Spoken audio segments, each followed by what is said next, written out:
So you have to understand that we're not fighting against flesh and blood. We're not fighting against each other. But what we're fighting against are spiritual forces in the heavenly places, in the spiritual realm. So what we're fighting against are forces. So to force something, you have to have, in order to force someone or something to do anything, it means that you need to have a certain amount of power, right? So it takes some power to force somebody or something. Force the door open, force someone to do something, force feed them or something. So that's a force, okay? So we fight against these forces, dark forces. So what darkness means? Dark is translated from Greek. In the Greek, dark means ignorance.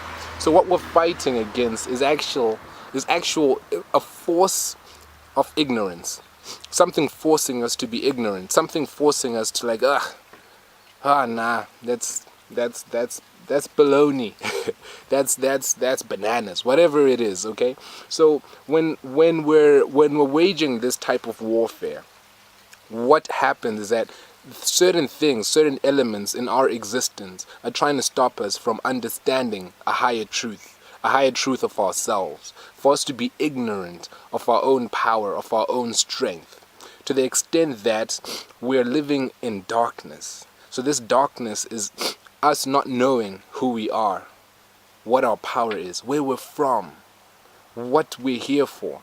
So all information is going to be power for you. All knowledge is going to be power for you. So I always say this, that information, the word information means a lot of things. But one of the meanings of information is to move in formation. Like an army moves in a certain formation. In soccer, they work in a certain formation, like 4-3-4 formation. All right, so that's a formation. An army moves in that formation. So information is a certain order of things, how you order facts or data. That's information. And information also means within, form, action. So how you form an action within, or how you are being formed from within, that's information or inner formation.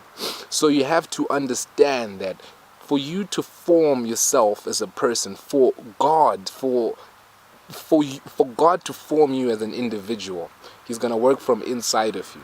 So you're not going to find anything outside of yourself. Even God is inside you. So you're gonna climb a mountain. You're gonna bathe in the sea. You're gonna sing to the wind. But at the end of the day, you're gonna find all existence within you, because you are an aperture through which the whole cosmos looks out. So you are forming yourself from within. So that is information. So you're forming information. So that's a certain order, and you're coming in a certain form. So in this form, this is where you have all of the power. But there's certain forces, dark forces, that are forcing us, or that give us this perplexing situation where what you think is not what you do, and what you do is not what you want. Everyone goes through this. This is when you say to yourself that, all right, fine, I'm gonna go on a diet, or I'm gonna break up with this girl, or I'm gonna start saving money. And the next thing, you're forced to eat a pizza, or you're forced to take her out, or you're forced to use that money for something else. So these are the forces of ignorance that we're fighting against. So people perish from a lack of knowledge. And if we have the right knowledge, it means that we have what it takes for us to fight this war. So it's not going to be what you use as a fist or as a weapon, but what you use in your mind, what you use in your spirit, what you use in your soul. This is what you need to fight with. So your mind is your weapon. Your words are a weapon. Your vocabulary is a weapon. So your words are actually forming what you're seeing right now. If you see something, it means you see it because you can refer to it. So if you can't see something, it means that you can't refer to it. So what I mean to say is that your vocabulary is your reality. If you can't tell what something is, then you can't call it. You can't master it. You can't force it. You have no power over it because you have no knowledge of it. if you don't have knowledge of, let's say, a tailor. Okay, a tailor knows certain things. Like he knows what a V-line is. He knows what a button is. He knows different types of stitches. He knows different types of colors. Like you could say this is white, and then someone would be like, no, this is ivory. Okay, so these things are vocabulary.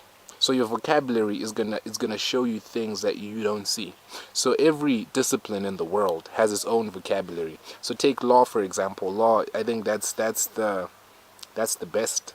So with law, they all have different vocabularies for different things. You could say, yes, I understand what you're saying, Your Honor, which means that you stand under what he's saying, which means that he's over you, right?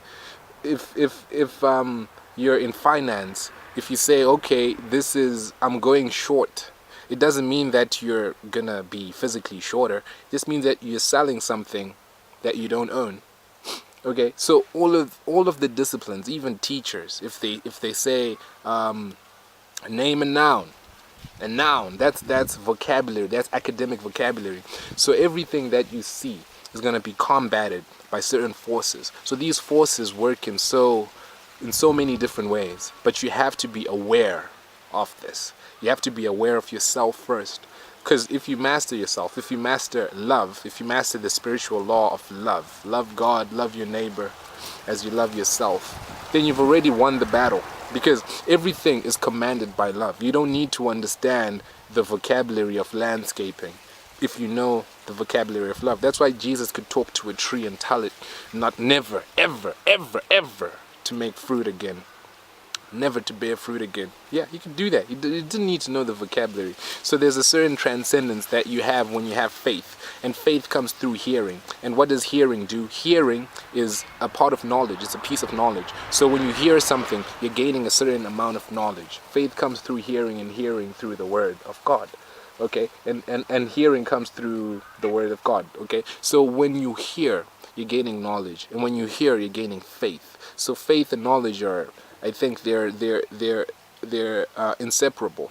So the more faith you have is the more knowledge you have. The more knowledge you have, the more faith you have. So when you develop this, then you begin to fight in a different war.